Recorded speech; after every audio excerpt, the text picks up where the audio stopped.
Okay, we are live. Bismillah ar-Rahman ar-Rahim. Assalamu alaikum wa rahmatullahi wa barakatuh. And good evening to our listeners, our viewers on the various platforms, Salam Media, and also the guests that have assembled at the Salam Media premises this evening.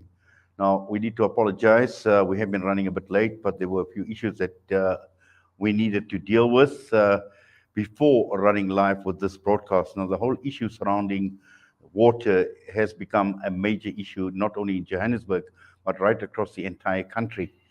In fact, years ago, we've heard the cliche, future wars will be fought over water.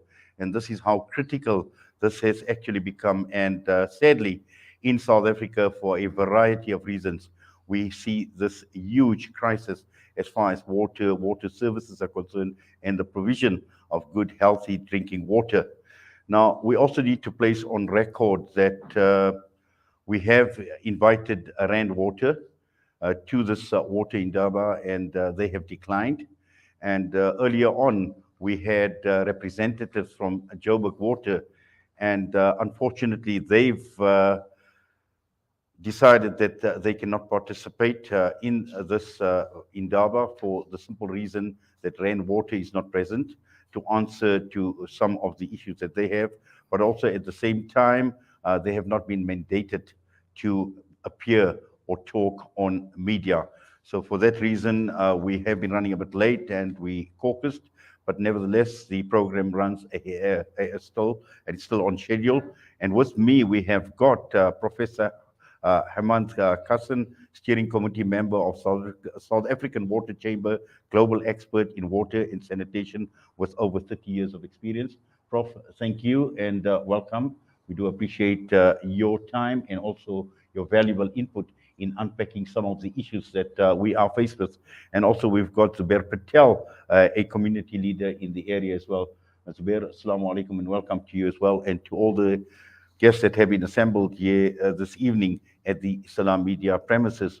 Now, Prof, I'd like to just begin with you, and I've just painted a brief picture with regard to water problems in general.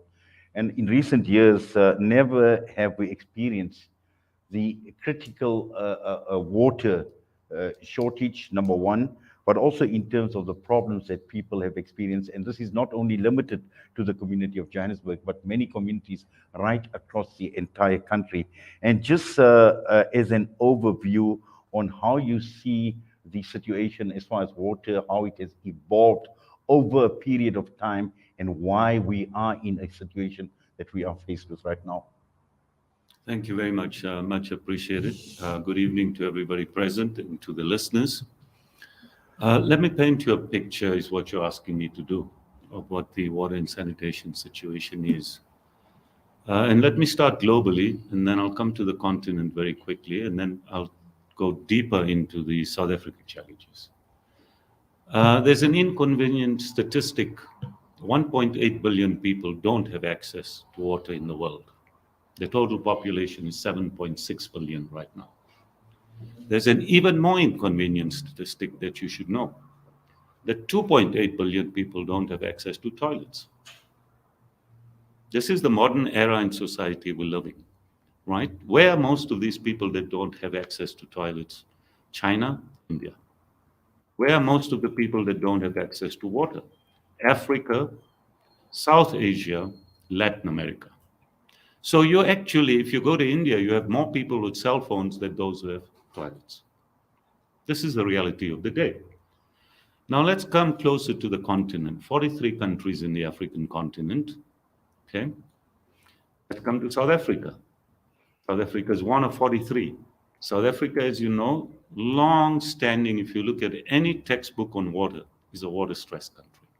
We have uneven distribution of water, and we don't have enough. This is not recent. This we knew. On top of all of this, you have some emerging challenges. Climate change is a huge challenge globally. You will be aware of the kind of catastrophes that are going on. Just now, like last week, look at what happened in Cape Town, right? Unprecedented, unexpected. So you need rigorous planning systems. If you're going to sustain water supply and sanitation in South Africa or anywhere else in the world, there's a few fundamentals you have to put in place. This is what we've learned by studying how different countries have approached the same challenge. Those fundamentals improve. Firstly, they include good planning. So your planning must be 20 to 50 years ahead of time. That planning must include growth, demographics, the kind of societies you're creating. Urbanization is the next challenge. The world is urbanizing at a rate we never expected. Now, what is the situation in South Africa? There are two key reports that you ought to look at if you want to understand the water situation, right, and sanitation. There's a Blue Drop report, which talks to water. Blue is for water. That Blue Drop report essentially looks at all of the water treatment systems in South Africa and measures a number of things. Some of these things include the quality of the water that's being produced, the quality of the personnel running those plants, the capability of the infrastructure, the capability of the management, leadership, etc. Then there's a Green Drop report, which looks at all your wastewater treatment plants, right? That's your sewage treatment plants. Now, when you look at the last two reports that have been published, the one came out last year, I think the year before, but it did the study a couple years beforehand. Another recent one was published about a month ago. The situation has deteriorated. I cannot tell you scientifically that the situation is improved. The situation is deteriorated and is deteriorating. If you look at the kind of incidents you have now of waterborne disease, I want to emphasize that water is a carrier of disease. It is a dangerous substance if it's not treated properly. It is a nourishing substance if it's treated properly. Now, if you look at what has happened in parts of our country with the Vibro cholera outbreak, that is testimony to the notion and provides evidence that these studies that have shown that those wastewater treatment works have been dysfunctional and not performing properly. The reason you have a disease like cholera is very simple. Cholera only will come from wastewater, from human feces. So if you have a cholera outbreak, the source of contamination is likely, very likely to be human feces that has entered either a water source or a food source. So you will either get it by eating food that is contaminated with water that was used to clean the food, or you will get it by drinking water which was not chlorinated, because chlorine addition to water will kill the Vibro cholera. That has been guaranteed, right? So it's very simple. If you have cholera, it came from a water source or a food source, but the main source is through the fecal material. Now, what do we do about the situation of water and the challenges facing our country now? The way the system works is the following. You have normally a bulk water producer, and in this area that we're talking of now, right, rainwater is your bulk water producer. So what does rainwater do? Essentially, in layman's terms, they abstract water from the Val Dam. That water enters the Val Dam from Lesotho. We have a treaty with Lesotho where the water is pumped from Lesotho into the Val Dam because we are water scarce. That water is then treated at a water treatment works in a proper way to remove what you don't need in the water, to make it healthy, to subscribe to the local standard, which is a South African national standard. This is legislated, that the water must meet those standard requirements. Then that water is pumped. By using electricity, it is pumped to Johannesburg Water, who's one of the customers. Johannesburg is the biggest customer of rainwater, and in my knowledge, they take about 50% by volume. Once the water reaches Johannesburg Water, you call them a reticulator. So they're a distributor. Rainwater is a wholesaler, water is a distributor. They will distribute it to our households here. So if I have a problem in my household, and I happen to live in the south here, what should I do? My first port of call is I must phone Johannesburg Water, because they are my distributor that supplies my house with water, to ask them, what is the challenge? I'm not having water here, or my water is contaminated. Now, Johannesburg Water has to be held to account because they supplied the water to you. On the other hand, it could be that the reticulator, being Johannesburg Water or another municipality, may be having a challenge of water supply from the wholesaler. So if I am the distributor and I don't receive from the wholesaler, I cannot pass on to the consumer. So herein lies the issue. Now, unfortunately, with the greatest of respect, I can tell you all about water, all about challenges, all about how to solve these challenges, right? But in your particular instance where you're having a challenge in the 2 wards that I was told about today, I cannot answer that question, because for me to answer that question, I have to apply my mind to find the root cause of the problem. Is the problem on the side of the bulk producer? Is it on the side of the reticulator? Is it an infrastructure problem? Is it a design problem? Is it an electrical problem with pumping capacity? So I'm not able to enter that zone and talk to that issue. But I'm happy to provide any other advice or expertise or guidance that you may require on behalf of the South African Water Chamber, so that I can answer any questions that you may have when it comes to water, sanitation, etc., etc. I hope I didn't take too long and that introduction is appropriate. After all, I am a professor. I tend to work quite systematically. Well, extremely. In fact, I think it was quite valuable, and a lot of value has been added by way of your introduction. I think just to give us a better understanding as to how the system operates. But be that it may, and obviously it wouldn't be fair, Prof, to ask you to answer on behalf of the distributor or the or perhaps even Joburg Water. But the key issue here is people are battling, people are struggling.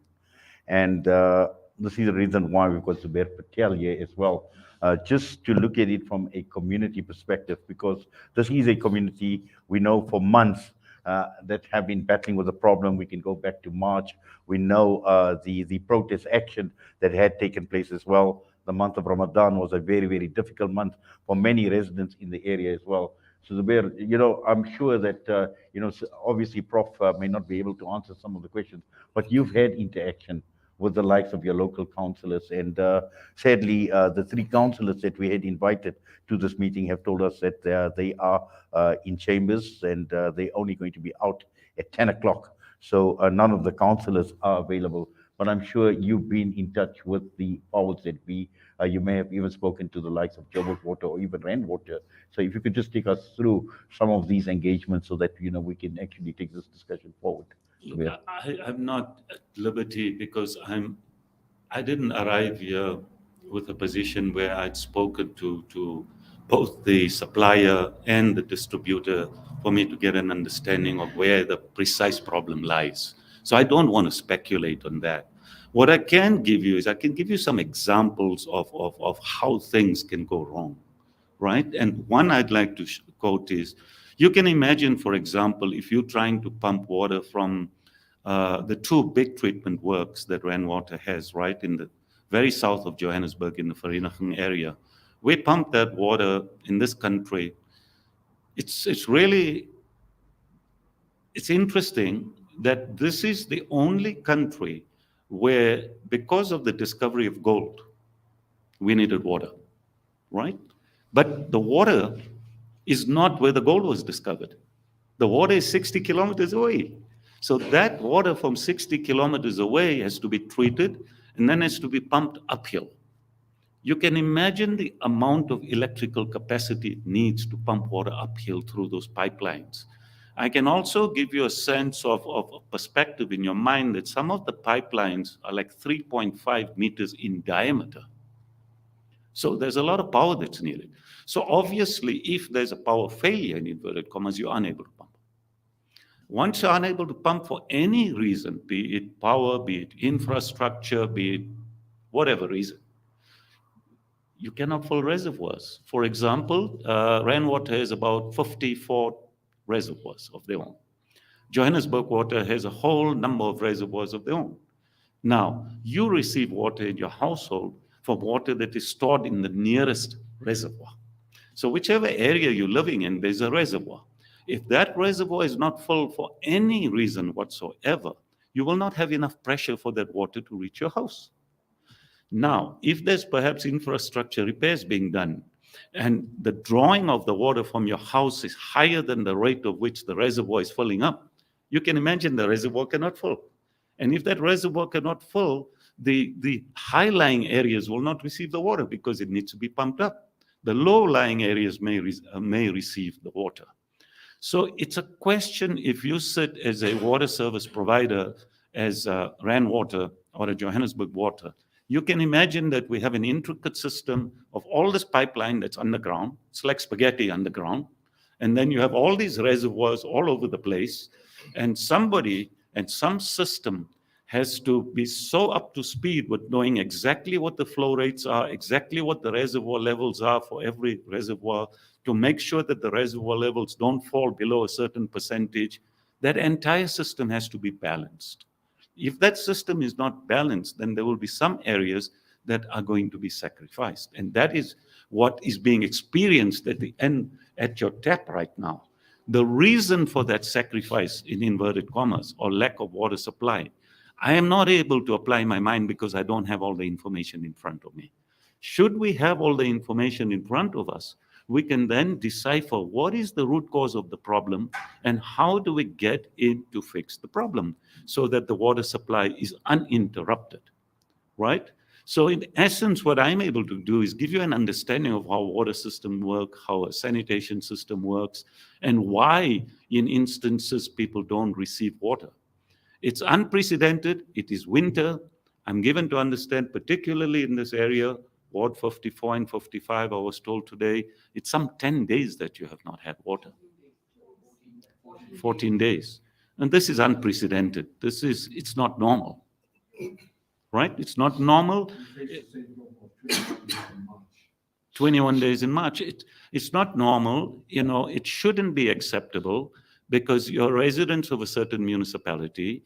The forces that be, which is the municipality and the bulk water service provider, needs to apply the mind to respond to the community in order to make sure that your problem is ameliorated. I mean, this is the fundamental approach that I've been taught in my approach to how you deal with problems and how you overcome these problems. In my past life, not too long ago, I happened to be working for one of these entities myself. So I understand the system. I understand what's going on, but in this particular instance, I don't know the challenge at hand.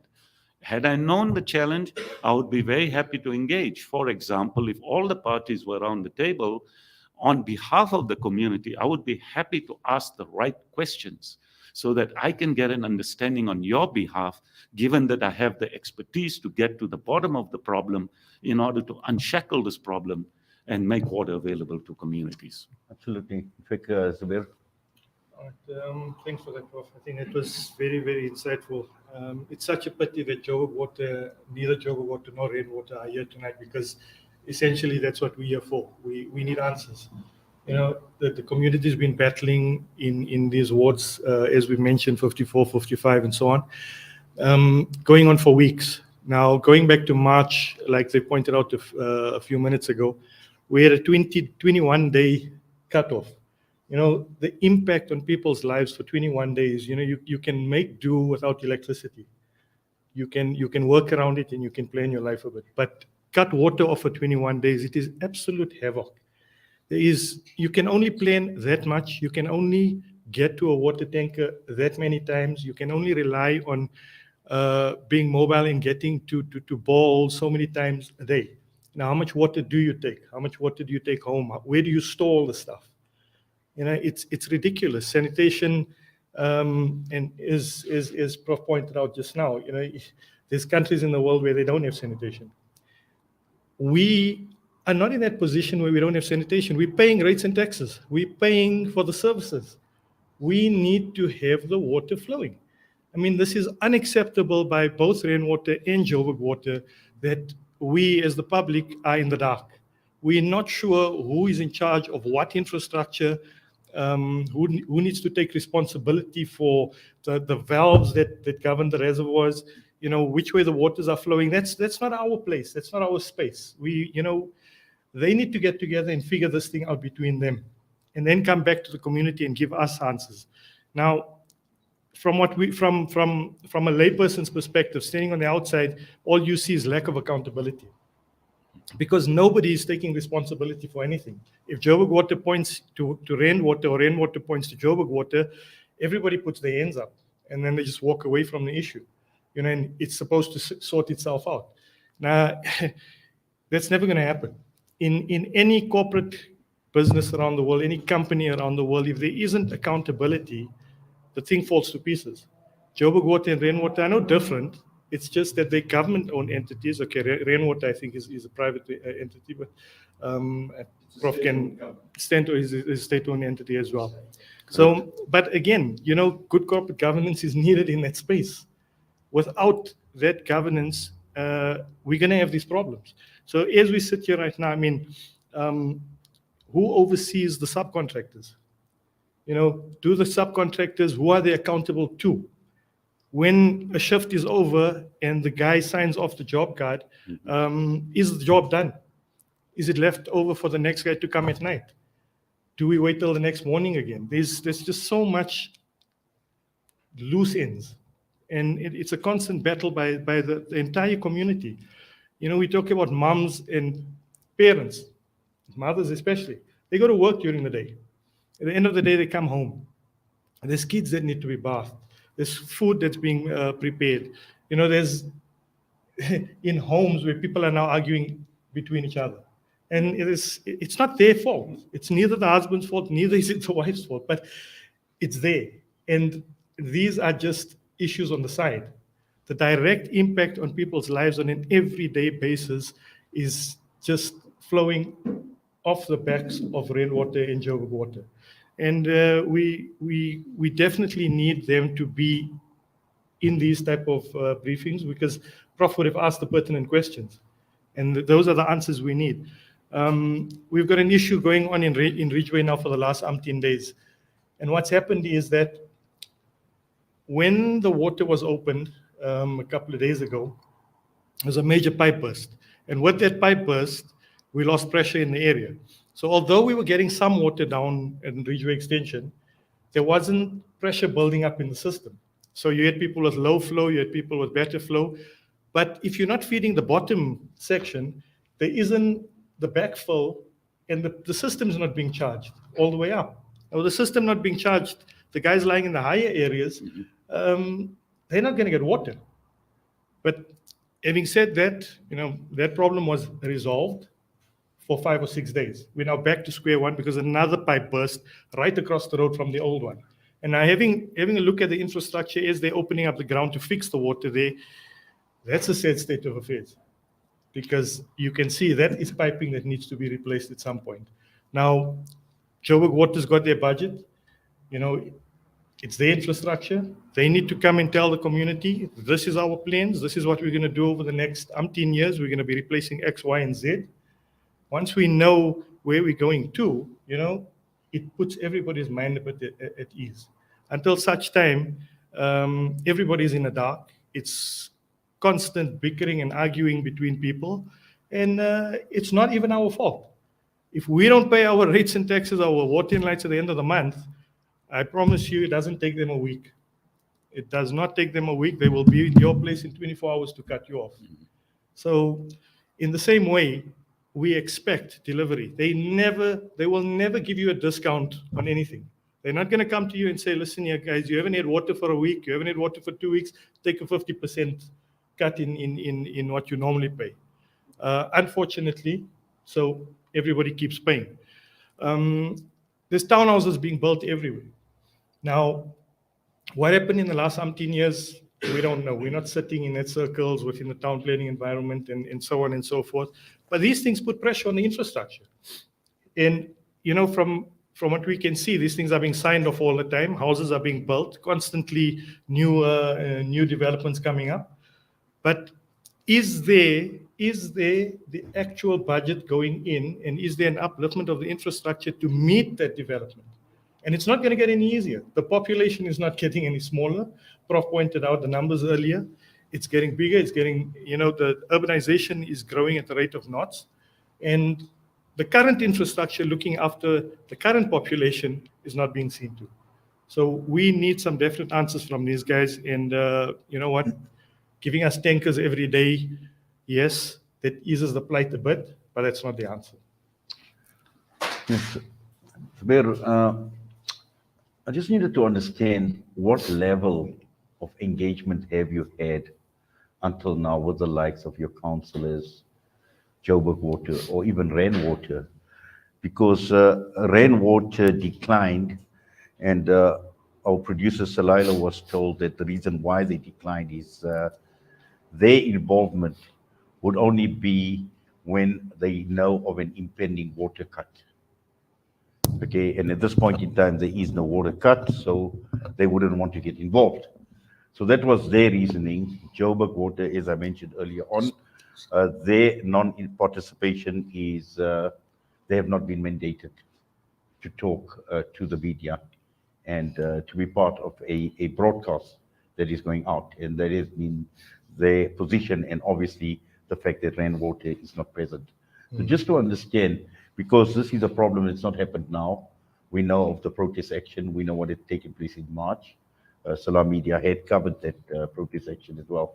But just this level of engagement that you as a community have been having through, your councillors possibly, and also with the likes of Rainwater or Joburg Water. Well, if Joburg Water is not giving our councillors enough information, can you think the level of information that we get as lay people? I mean, that we are hiding to nothing when it comes to getting information out of these entities. So our port of call are our elected officials, and our councillors are the ones that we work through. To date, when you engage the councillors, I think, and Kazia will bear me out on this here, is that they don't know much either. And they are constantly with their backs to the wall as well. If you even attempt to get hold of someone at Joburg Water or Rainwater, the first thing you're going to hear is, don't quote me. Don't quote me. I'll tell you something, but don't quote me. And it doesn't help us in the least. I think we need our councillors there. Unfortunately, they couldn't be here tonight, but I think there might be another meeting tomorrow, and hopefully we'll get some more answers from them and the entities as well. I'm hoping that both the entities that are not here tonight are going to be there tomorrow, and let's hope for some answers. But as we sit here right now, I don't think anyone on this floor has any answers or any official statement from either Joburg Water or Rainwater that we can tell the greater public. So, what you've just heard, your thoughts? I can share with you maybe the way the system works, from my understanding, is once the water is transferred from the bulk producer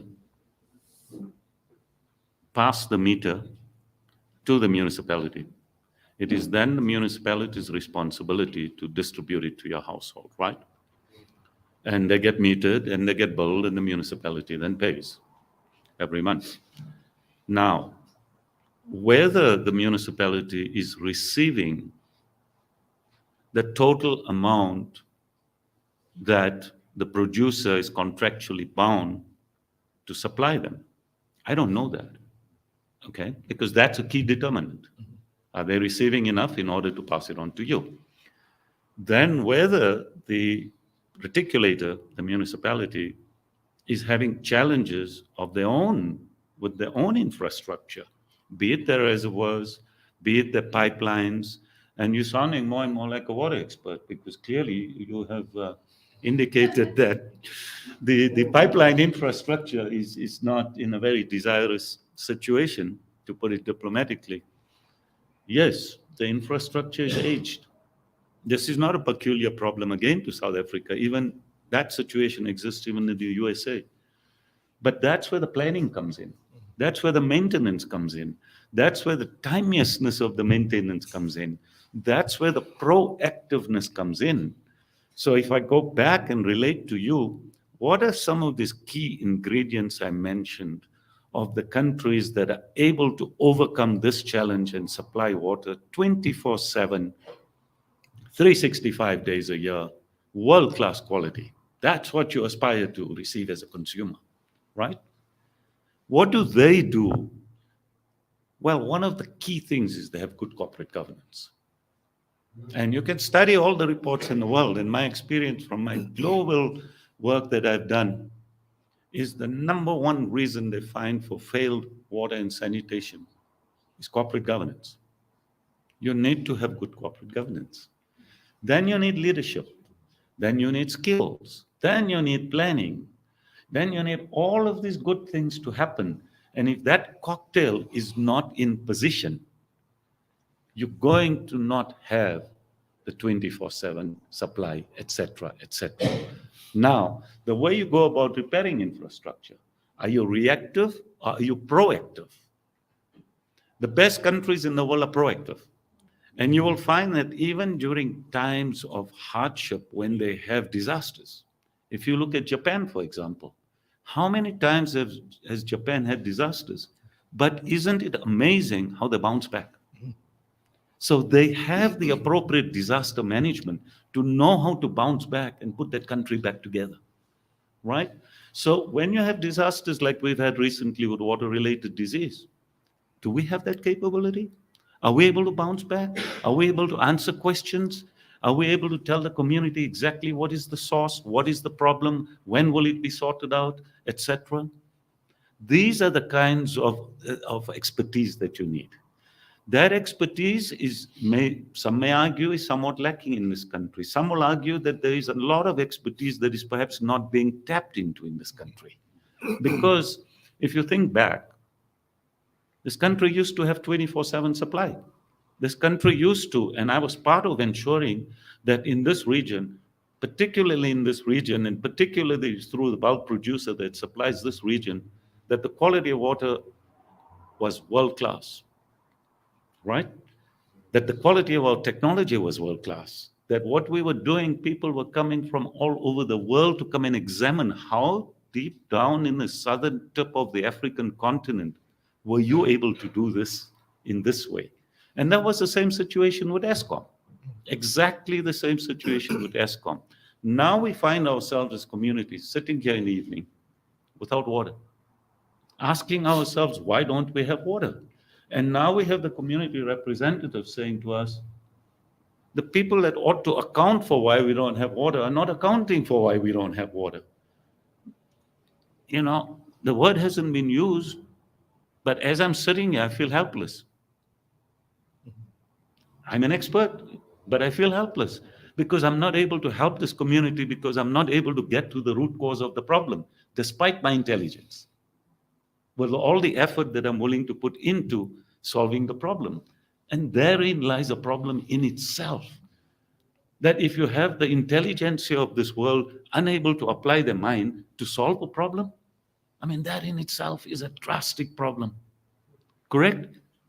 Exactly. So we need to get to the root cause of these issues in this country and in our communities.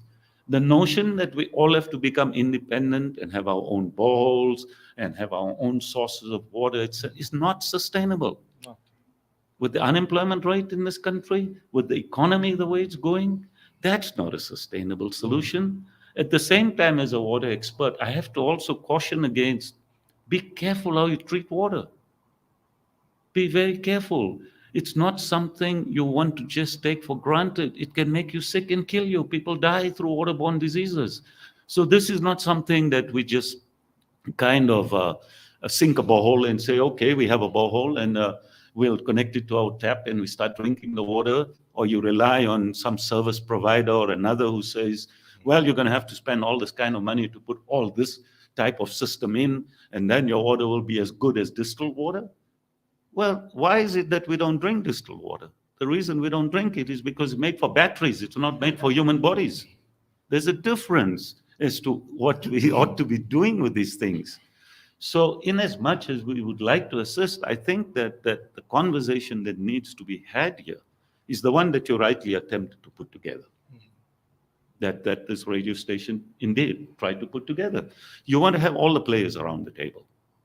And we want to have a conversation not looking to blame, but we want to have a value add, a transcending conversation of what's the root cause? How can we galvanize around assisting to fix it? And how can we get water back to people? Now, that is the value that we intend to add as a community and as responsible citizens. Agreed, Prof. to I fix think things. Zubair, you wanted to say something? Yeah. What we will do after Zubair is we're going to open up to the floor for comments. Okay, I think just to touch on the Robertsham community and what they've been experiencing in their area, and maybe Prof can help us out a bit here. We understand that there's certain piping that belongs to Joburg Water, and then there's certain piping that belongs to rainwater. Now, every single time there's an outage, a portion of Robertsham will get water, and a certain section of Robertsham will just battle day in and day out. Then there'll be the promise that something is going to happen, but nothing happens, and they remain without water. Now, it's to lay people, we don't understand how's the water reticulation system working, what needs to fill up where's the airlocks, how does this get released? But Joburg Water have been through this before, and I'm sure our area is not unique. It's probably happened elsewhere as well. Why is it that they cannot figure out how to get water back into pipes that are dry for weeks on end, when the streets either before you or after you on the side of you have water? How is it that certain pipes just do not have water? Something is amiss. And surely there are lessons learned every single time you go through this process. So the expertise is there, like Prof said, it has to be there. Somebody knows, someone's got the answers. Come and fix the problem. Give people the water. Prof, I don't know if you perhaps could fill us in on a bit on how that works. There will be certain pipelines that will be coming from rainwater, who's your bulk distributor, and then it will join in with the reticulation system, which is the Johannesburg Water responsibility, right? So in layman's terms, we need to isolate where's the problem and who is accountable. So if I was here at the roundtable conversation, the questions I would ask is, let's have the diagram on a screen. Let us understand where is the problem. Let us understand who's accountable for that problem. Let us understand what you're doing to fix the problem. Yes, it may take time to fix the problem, understandably. Are you busy fixing it? How long is it going to take? How long are we going to be without water? Have you notified the communities? And will this problem be solved on a sustainable basis? Is this an elastoplast job, if we call, as we call it in layman terms, or are we putting a sustainable solution in so the community is at rest that yes, this problem has now been sorted out and this problem will not occur again? Now, we shouldn't, as much as this is a huge problem and a burden to us, I have to tell you from my experience that no problem that's occurring in this country is such that it has never occurred somewhere else before. Somebody somewhere else in the world has solved all these problems before.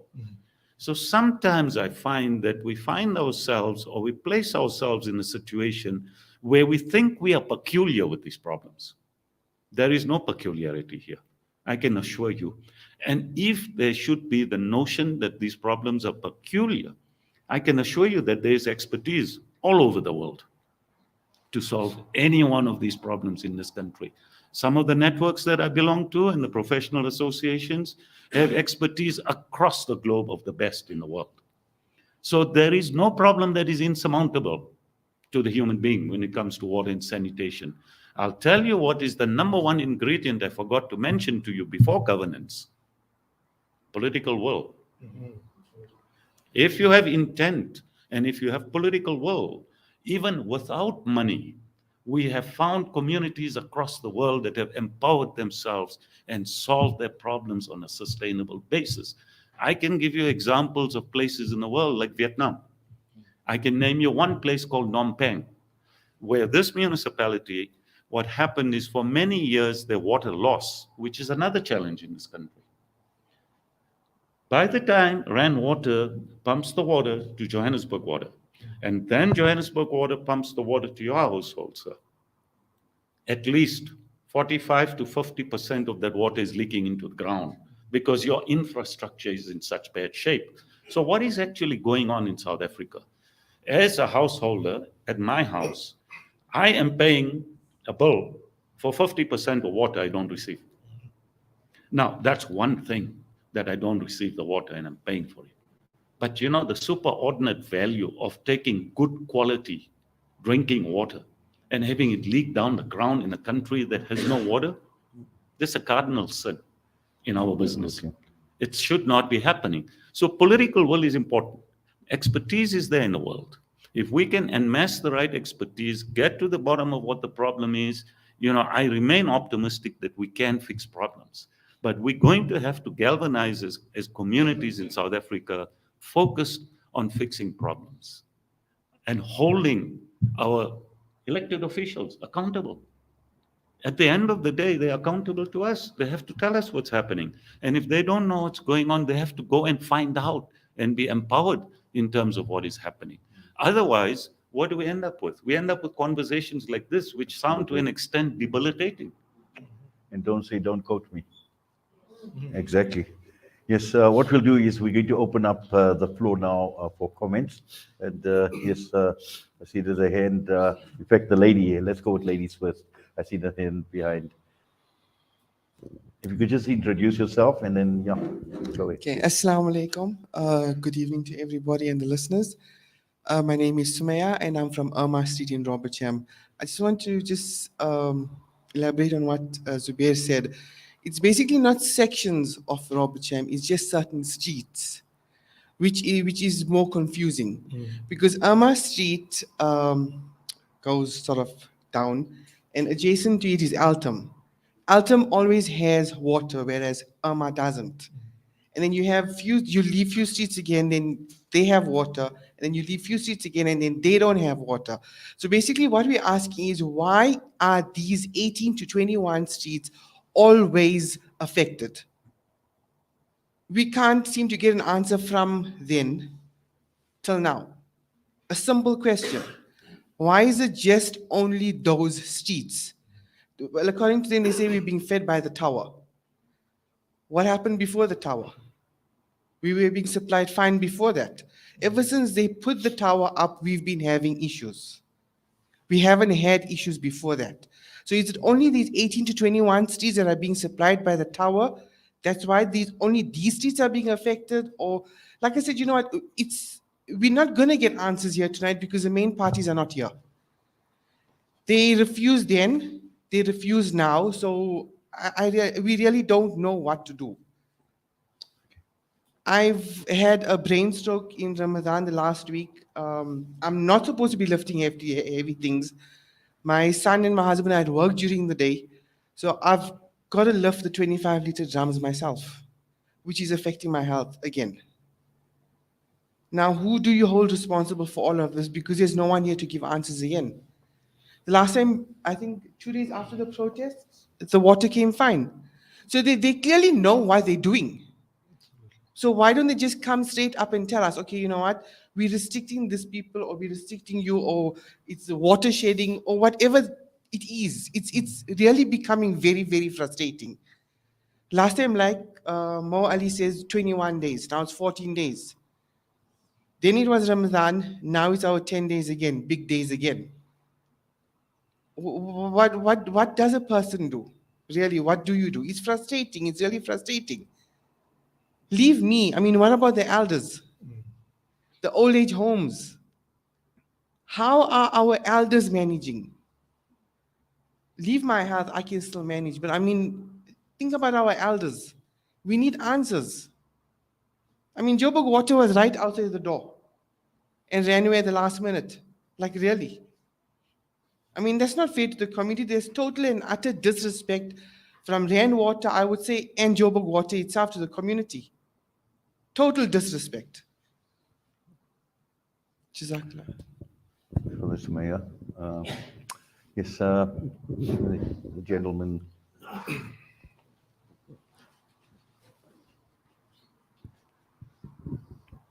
Good evening, everybody. Hi, my name is We will Alice. comment on some of them on the issue that you people raised. So I'll just take 3 comments first, and then we will then get a few comments, and then we will then proceed.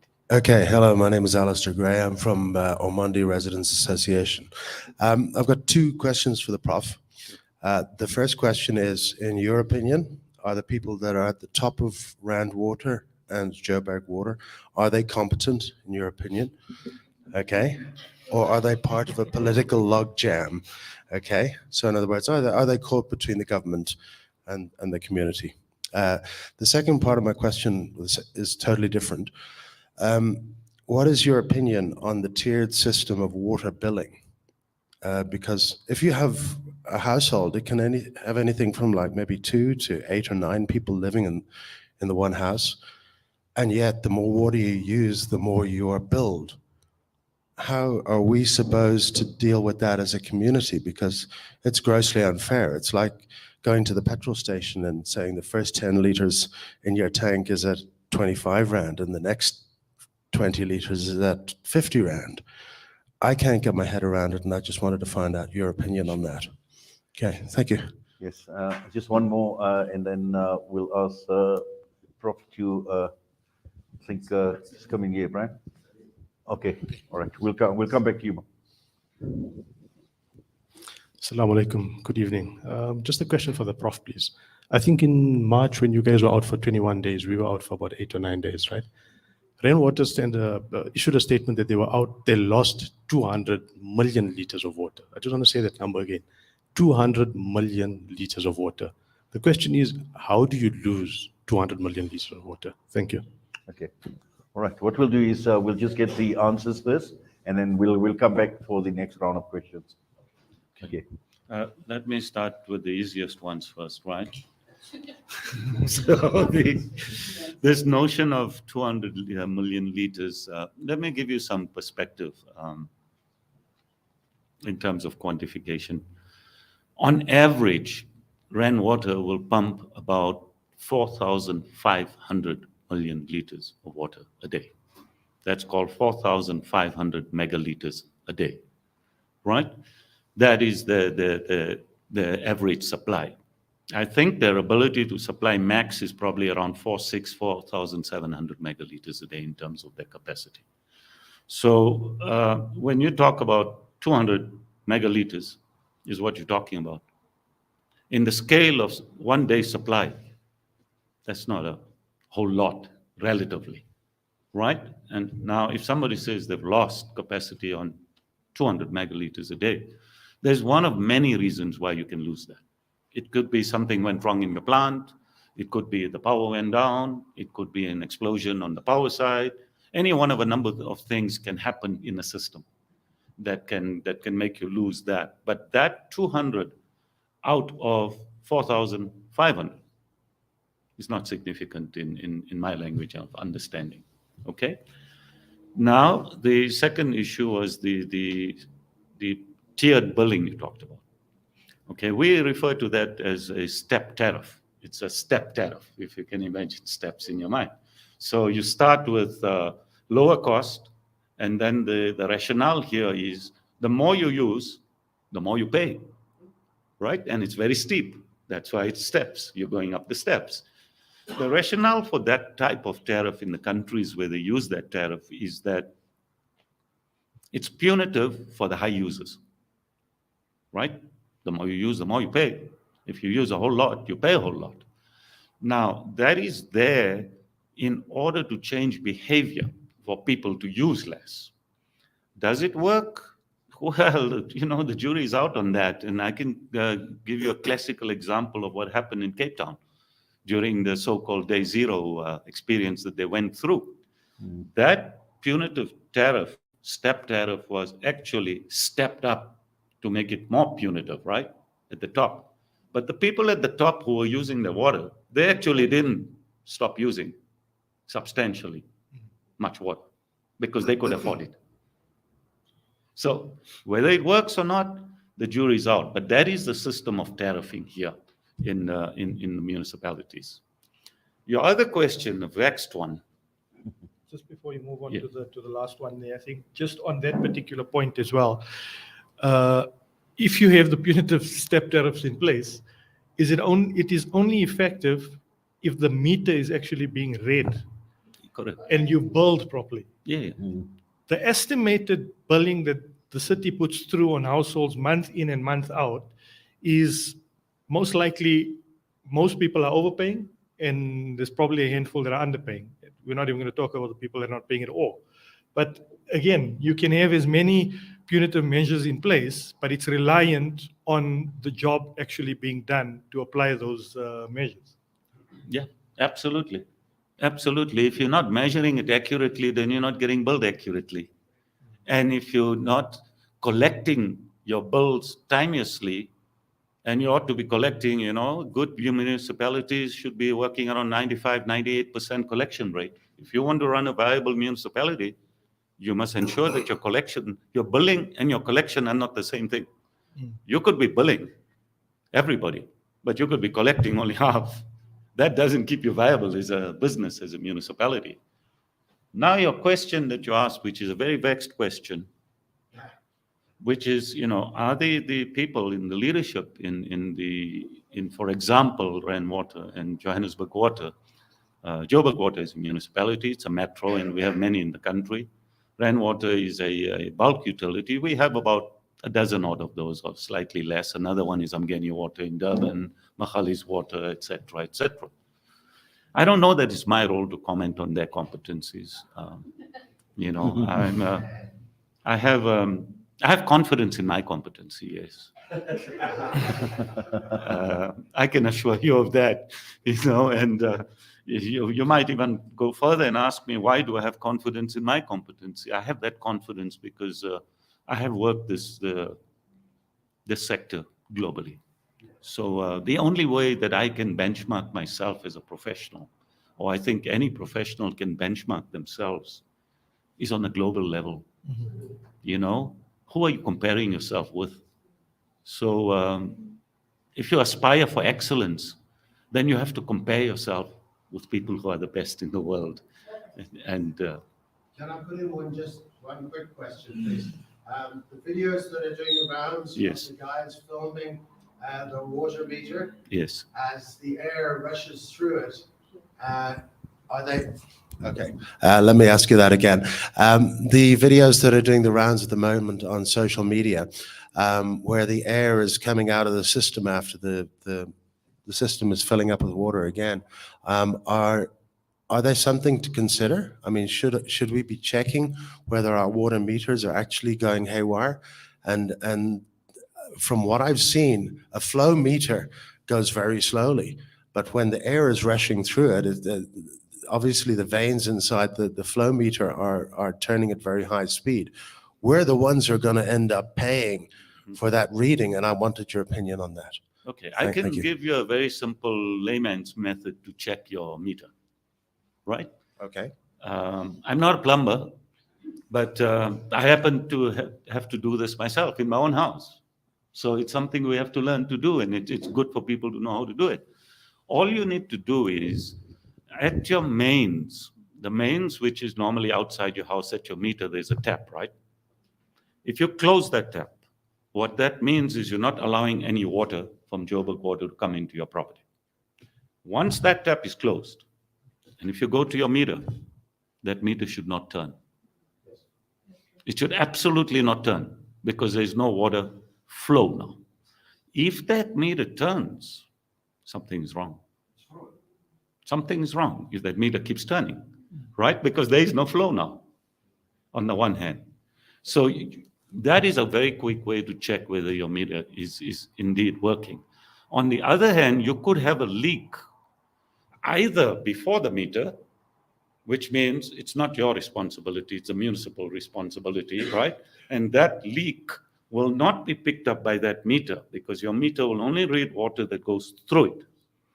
So that's not your responsibility, but you need to report it if you find that there's water there. On the other hand, you may have a leak inside your property. Now, this means that as the water passes the meter, there is a leak after, in your property. If that leak is in your property, it's your responsibility to fix. And an undetected leak is merely going to make that meter turn. And as I told you, when you close the meter, and if that meter keeps turning, there's a potential leak in your property. Or that meter is fraudulent. Why is it turning? It's one of two things.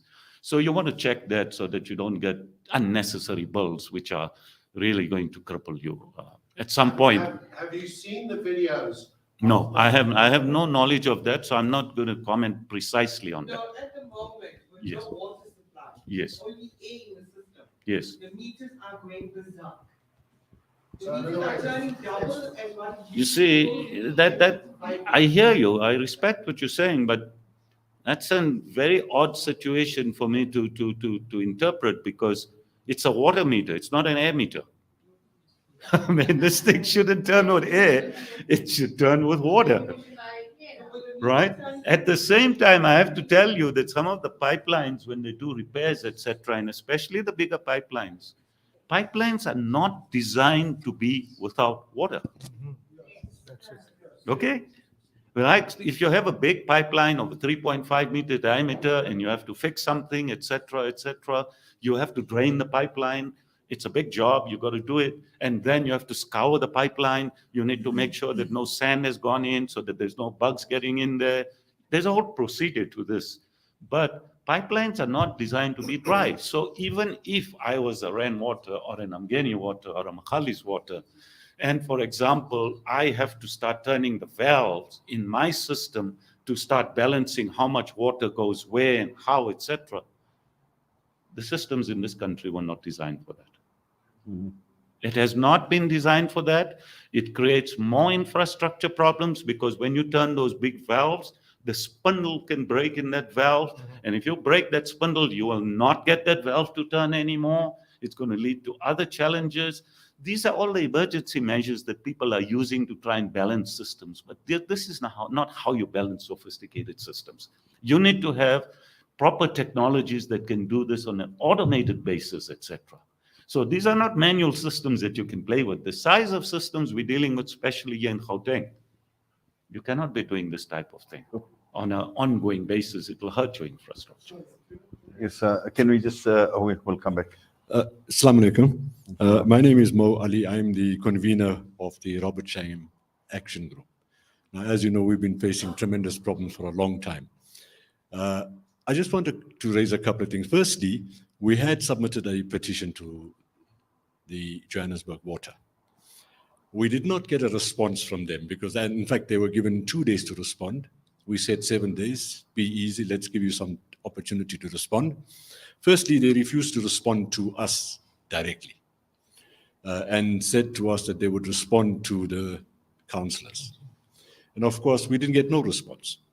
So when we started putting pressure on the councillors, we got a response yesterday, almost 3 months, 2 days short of 3 months from the time we gave them the memorandum. Now, they know what the problem is. You said, Prof, find the root cause of the problem. They know the root cause of the problem. Do they have the will? No. Budgets have been passed dealing with our problem. They know the problem. It's not new. It's not unique. Those houses at 25 streets, I think it is, Mayor, that constantly don't have this water. They know that. But you know what's Joburg's response, Joburg Water's response to it? It's too bad you live in those areas. You're going to have that problem all the time. We're warning you in advance. You're going to have that problem forever. We can't help you. Yet there's budgets. We've seen the city budget. There's 15.6 billion rands for Joburg Water to sort out all the mess. So clearly they know the problem. Joburg Water and Rand Water are playing us. They play ignorant. Prof, you know why they play ignorant. So that they can hide behind their stupidity.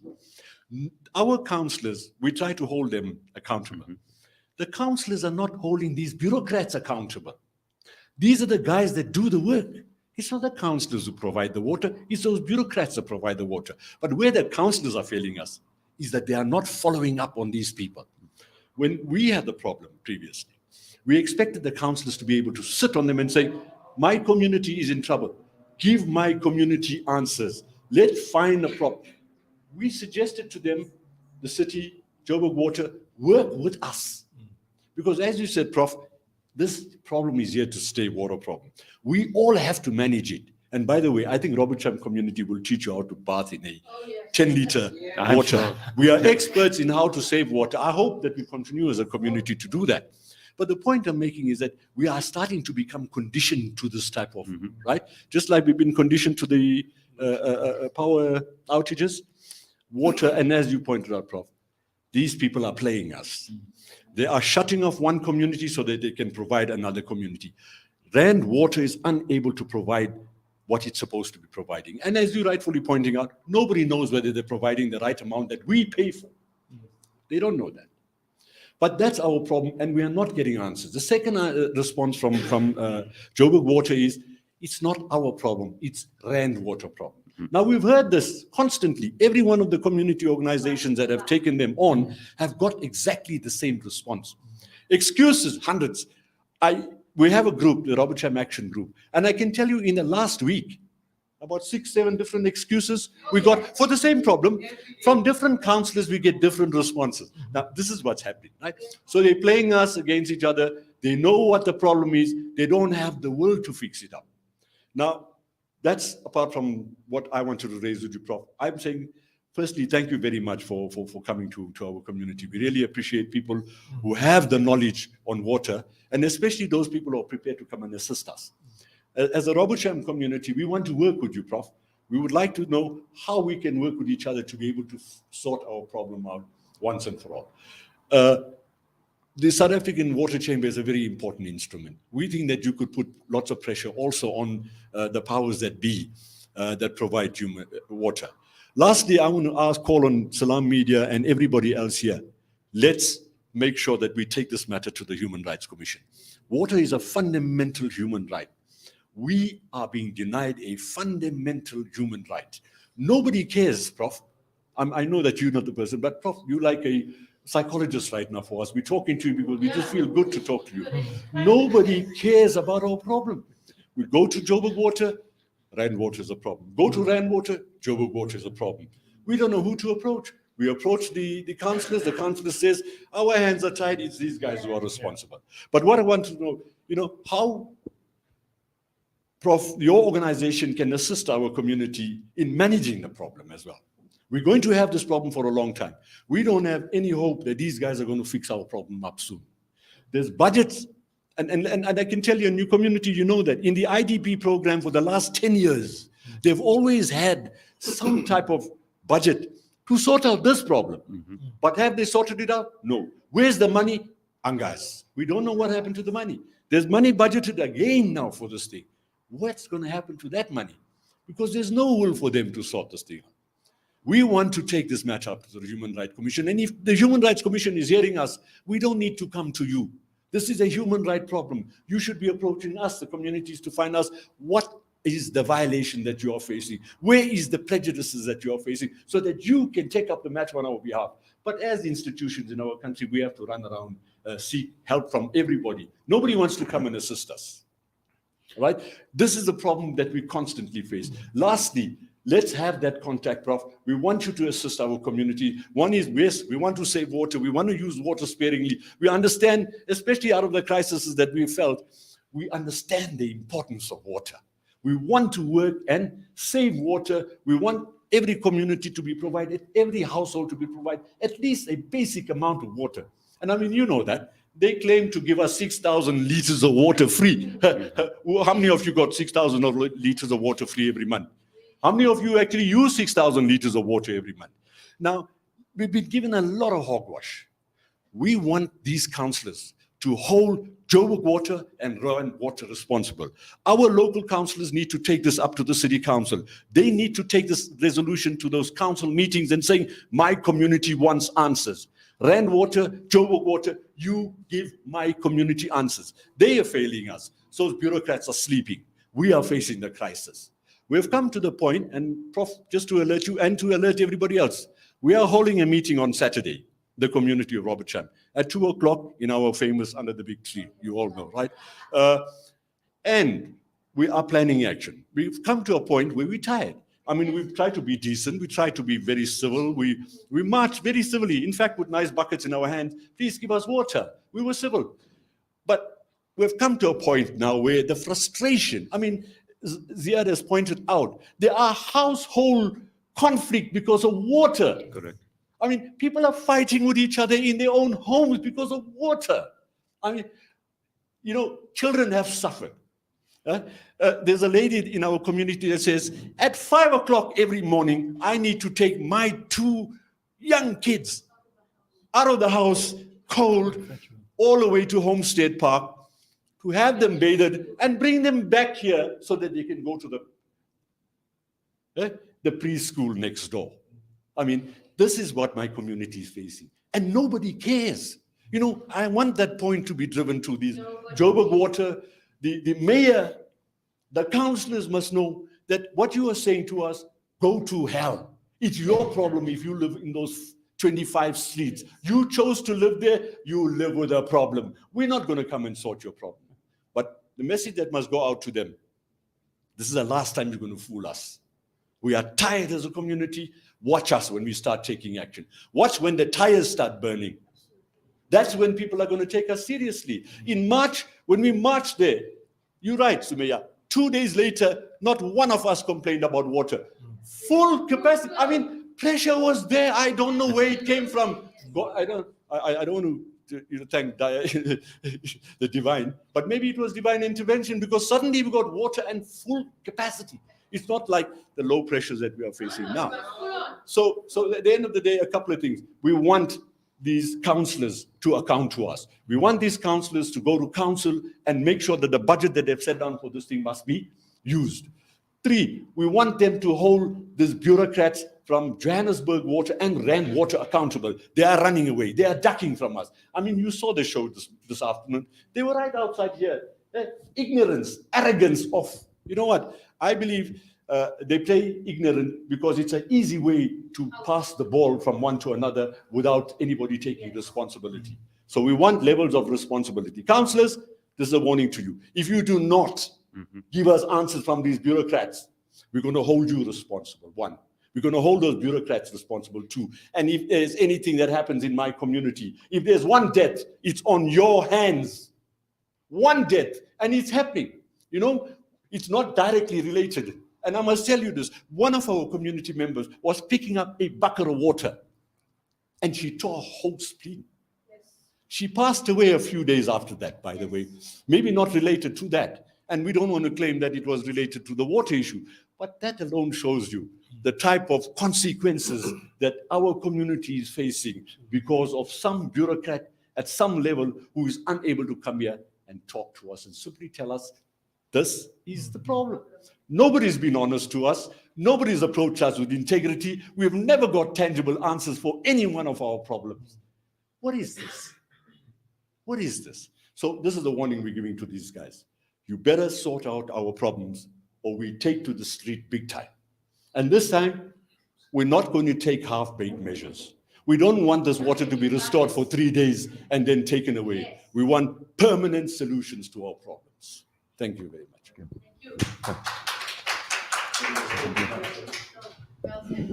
Mo has actually answered most of what I wanted to ask, but just one extra one.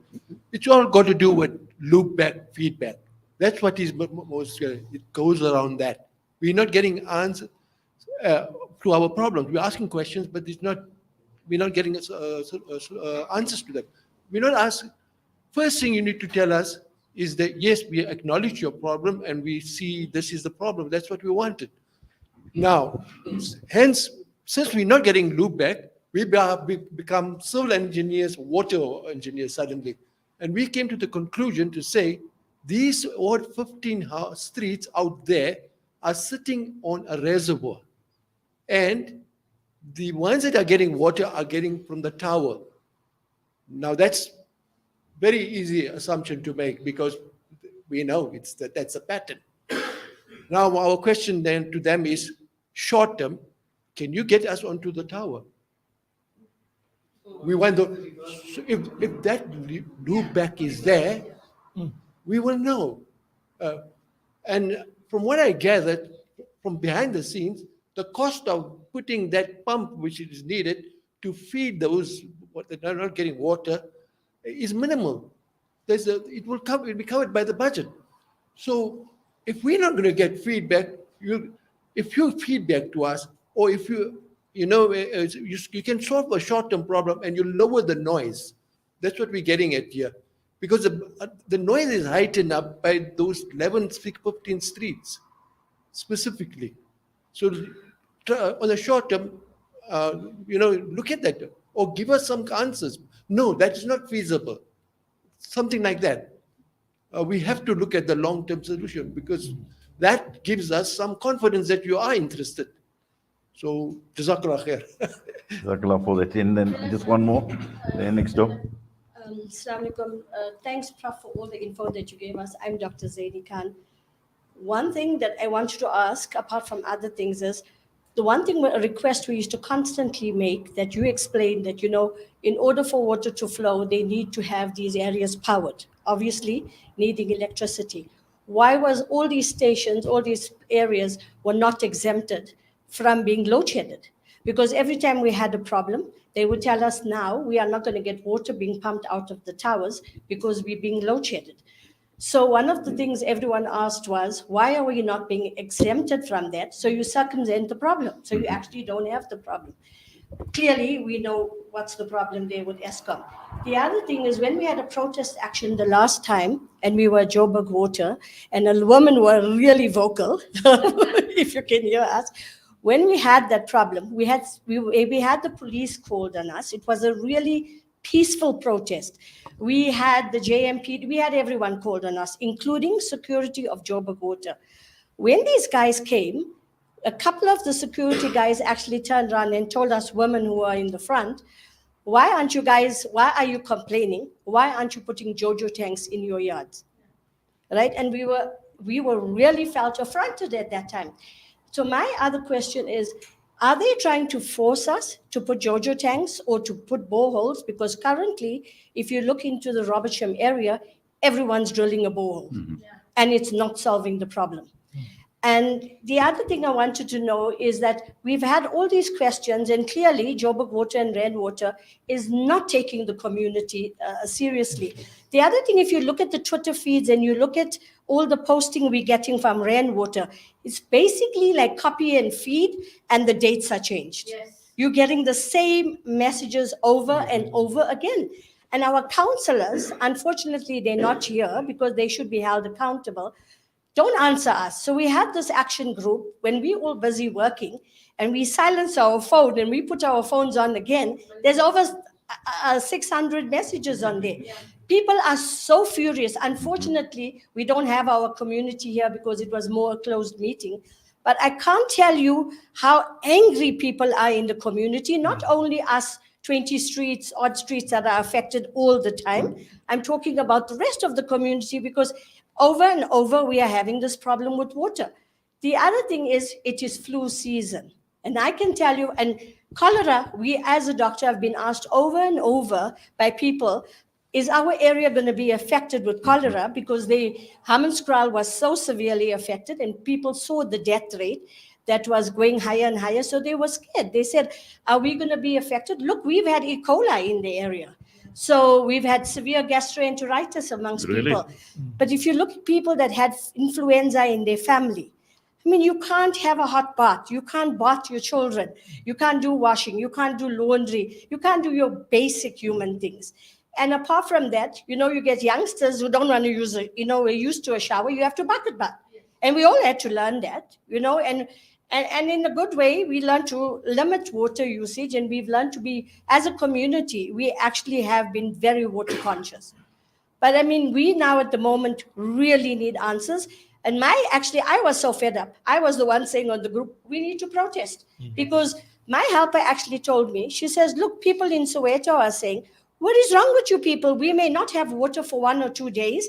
We protest and we get water. Clearly, that happened the last time with us. After 2 days, we got water.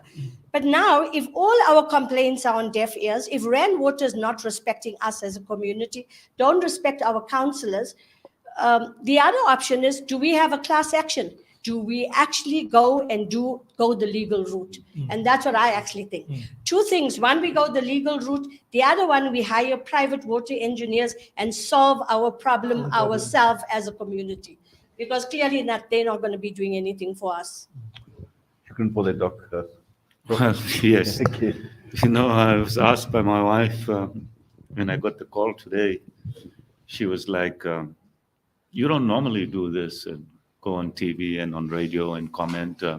I have other colleagues like Anthony and that was contacted, and Banoy, my other colleague, they're occupied with commenting on these things in the media. And I've taken the route, as much as possible to try and reduce that, because the story is not a very good one to tell, and it affects my mind space. I work in a space with people, in different countries, in different places that want to improve things and take things to another level, is where my mind is largely focused. So I must say, from what I'm hearing, and the response I gave my wife is, but this is a Robertsham community, and I live down the road. I happen to live in Glen Vista. I also happen to have been a senior executive at Rand Water for 22 years. I happen to be responsible for the public health of 16 million people for 22 years. And I'm proud of the achievement that we put in place at that time. I work in a different space now. I do not have control over those things right now. So, and I'm not able to speak on their behalf either. It's only fair. But the space that I work in now is I work with people that want to improve things. And so I can detect, I can hear from your voice the resilience of this community. And I must commend you on your resilience, because this is not an easy challenge, one. Two, you've made reference to the Human Rights Commission. Yes, water is a fundamental right in terms of our constitution in this country. The Human Rights Commission has dealt with these type of requests in the past. You are obviously aware of that. As a doctor yourself, I think that you are acutely aware of the health implications and the public health risk around the whole issue of water and how we ought to be treating water. So I think that in the first instance, you're doing the right thing from my assessment. You're wanting to hold the accountable people accountable. But I can detect your frustration because you're not getting the answers that you want, and particularly around this, what I would call, I don't want to oversimplify the problem, but it doesn't sound complicated to me. There seems to be some streets that have water and some that don't have water. Now, as a water engineer, as a scientist myself, if I could have the liberty to speak to the people who are running the system and look at the diagrams and understand the challenge and make a contribution of saying, look, we have one of X number of options here of how to solve the problem. And let's decide which is the right option to solve this problem for this community and move on with life. Perhaps my approach is a bit aspirational, given the circumstances from what I'm hearing, but I know of no other way of fixing the problem. I understand that you want to resort to the notion of protest, and I don't know how to respond to that, because you have been subjected to duress. That's a fact of what I can hear here. So you will need to take the appropriate action. From where I sit as a representative of the water chain, one is how I was contacted to come here. And then also in my personal capacity as a water expert living in this region, I can lend as much ability that I have to add value to however you're trying to do things and try and improve the lot of our community. Because today it is this community, tomorrow it is another community, and the third day it's the very community that you never imagined but the one you live in. So this problem can occur at any time, anywhere. So from my side, I'm happy to assist in whichever way I can.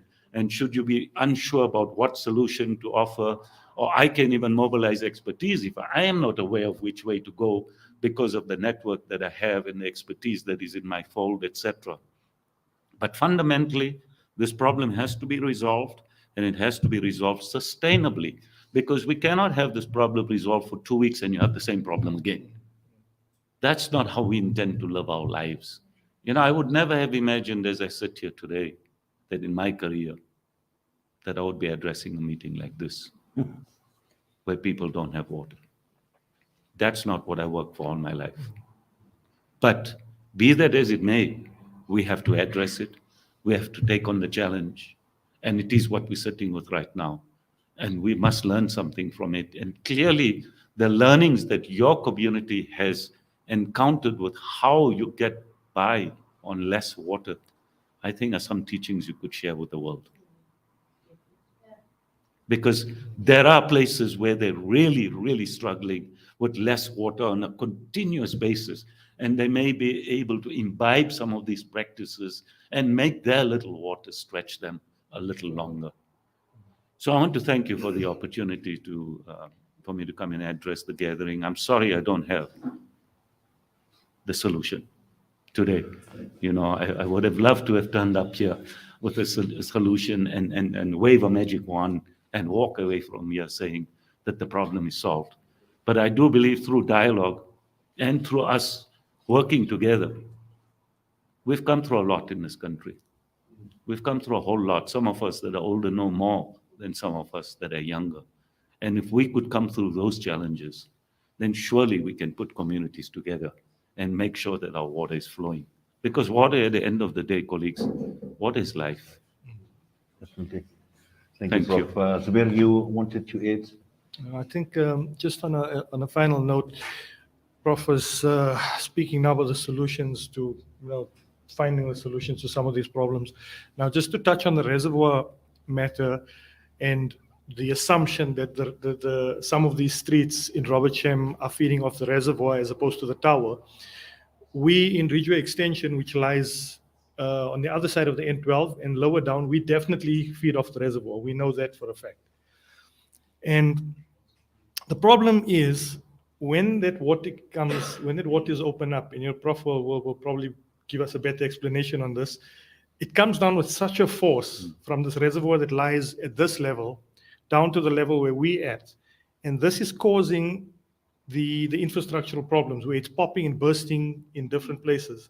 Now, as we sit here now, I just got a message a few minutes ago to say there's another burst in the area. And if that's not enough, I got another message to say there's another burst in the area. So we're talking of two more whilst they're busy fixing one tonight.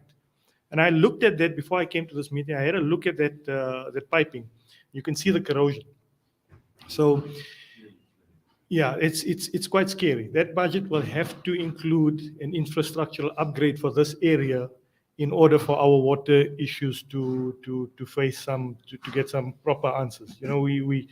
Otherwise we're going to be fighting against the wind here.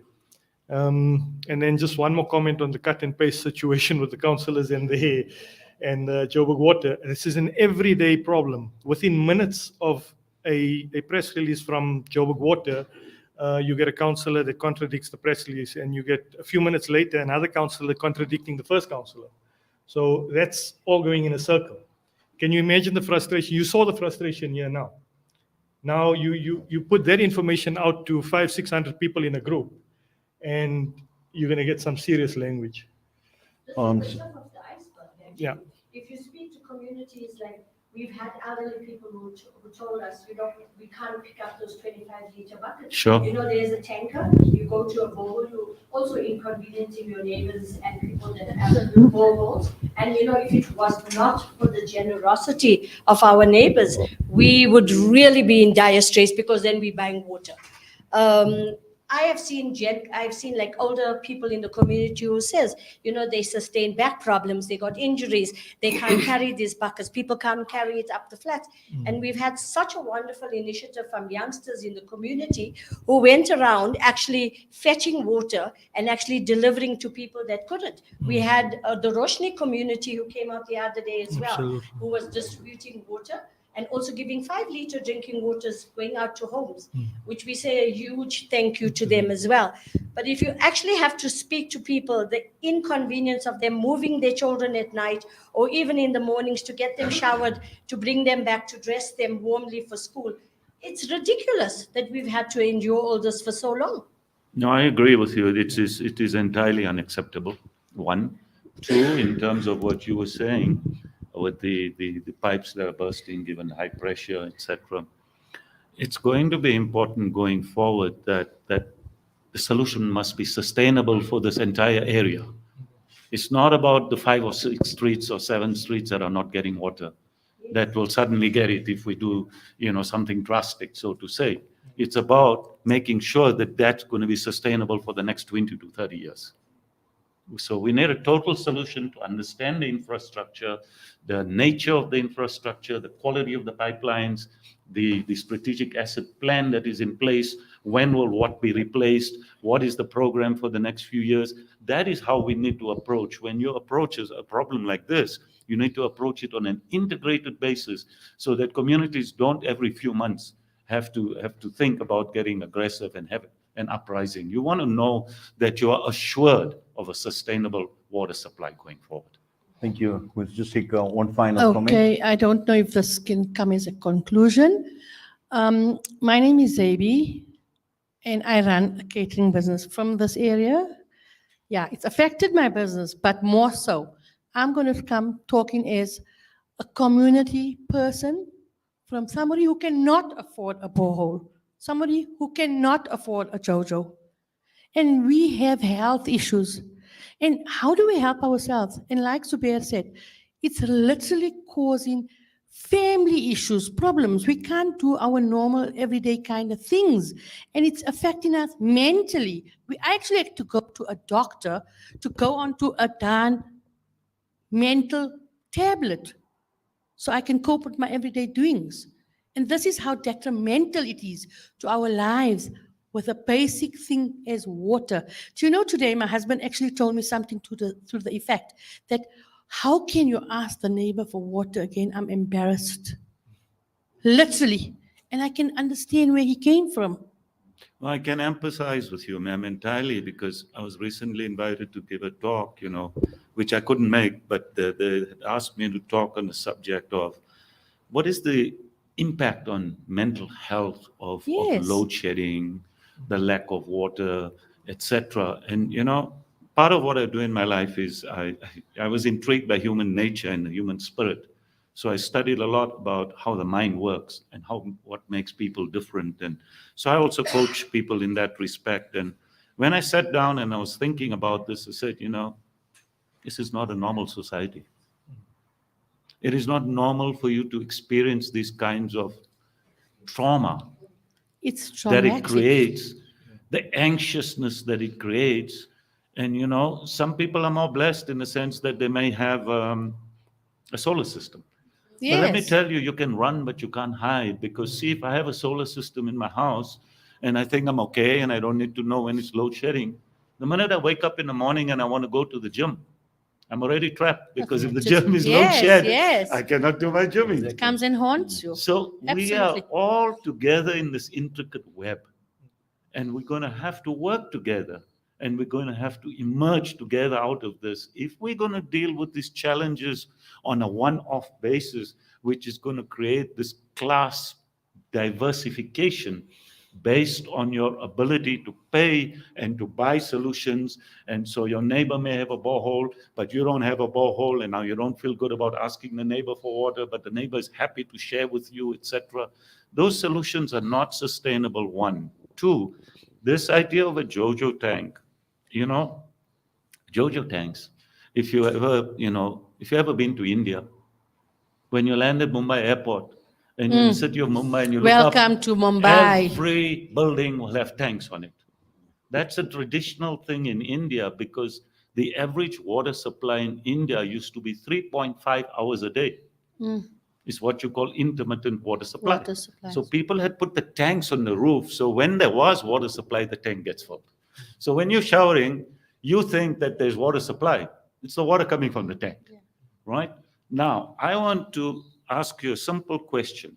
If the whole of Ward 54 and 55, all by some miraculous event, all put JoJo tanks, what are you actually going to be doing? You are going to be getting water from Johannesburg Water, filling your JoJo tank with extra water, and let me assume that your JoJo tank size is 1 week supply of water for every house. You are now taking 1 week supply in 1 day. In 1 day, up front. What are you doing to the system? Yeah, strangling it. You're strangling the system, which is already constrained, which is the same thing that is happening now with the solar systems and the battery storage, right? If you are charging your batteries through Eskom, what's actually going? Let's assume you have no solar panels, you only have the inverter, and you have 2 batteries. Yeah, you're right. Your 2 batteries get charged from ESCOM. Now you're pulling the 2 batteries worth of power, which you don't need today, right? Now, and therefore the grid only has so much today, that therefore we don't have enough to share again. So those solutions are not sustainable. And even the boreholes, what we wanted to know, because we had neighbors, we all became professors, by the way. Great. We've just been Googling every solution. Yeah. I'm sure. And I actually tried to go look and see if I can get on that, online. Yes. To see what's happening with our piping. One other thing we wanted to know, a lot of people had next door neighbors, literally like 3-4 houses in a row has got a borehole. So what I wanted to know is, does it affect the water tables? Because some of them are now having problems because they're not actually getting water all the time. Correct. You see? And it's being drilled at a huge cost, by the way. By the time you put a pump and a filter, and obviously everybody is now supplying solar systems. Everyone is now supplying balls. It's a profitable business at our expense. It's a business to be in now, but your question is very valid and legitimate. You see, you need to be careful with boreholes. Yes, boreholes are a source of water supply. That's groundwater. But depending where you live and depending on the groundwater conditions there, it might be appropriate for a borehole or it might not be appropriate for a borehole. You should actually, according to the law, you also need to apply for a license because you are now extracting water. Now that the system may not be geared up to be monitoring all of the stuff that's going on with everybody putting boreholes might be true. But the terrain, the geoterrain underground is important, firstly. Secondly, you need to be sensitive to the notion that you're now using groundwater. Depending on where you're living and the extent of industrialization or whatever is happening, that could also be contaminating your water source underground. So what is the quality of your water underground? What is the quantity of the water that's available? How are you going to treat that water? As I said earlier, most people want to sell you a very sophisticated system to make your water like distilled water. And it's the business to be in these days, right? Because we are afraid. We are afraid that our water may not be safe. So what do? If we can afford it, we're going to overcompensate. We're going to say, yeah, well, just give me the bells and whistle system.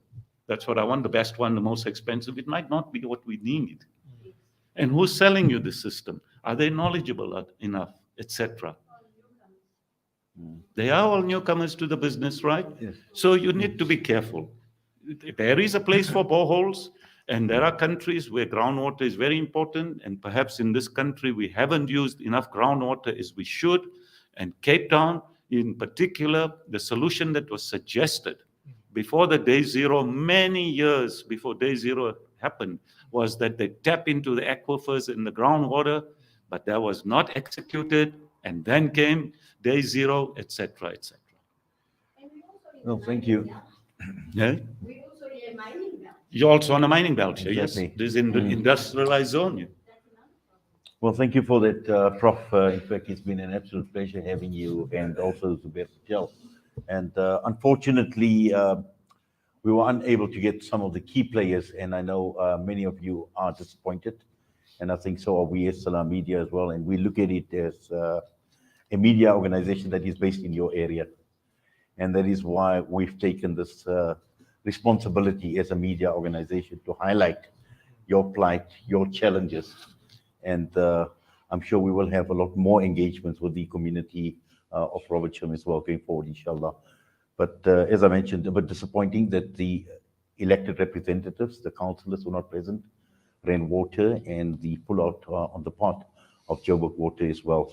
Unfortunately, it's happened, but I think a lot of value has actually been added to this discussion this evening, and I'm sure the audience here will concur. And Prof, really, your knowledge, your expertise, your experience over 30 years, and appreciated by each and every one that is present here this evening. And we thank you. We do appreciate you taking time out, being here with us. Well, thank you very much for the invitation. And much of the work that I do is to provide water to people who've never had it before in their life. I advise at least 5 African countries and their utilities of how to crank up their performance and do this. This is my daily work. That's my purpose. This is why I was born. Now, if this is happening right next door to where I'm living, is the reason why I'm here this evening. So thank you very much. And if we can assist in any way, we'll be more than happy to assist. Thank you, thank you. And with that, we ending of this evening's broadcast, coming to you live out of the premises of Salam Media, and to our listeners, our viewers at home, we wish you well, and from all of us, Assalamu alaikum wa rahmatullahi wa barakatuh.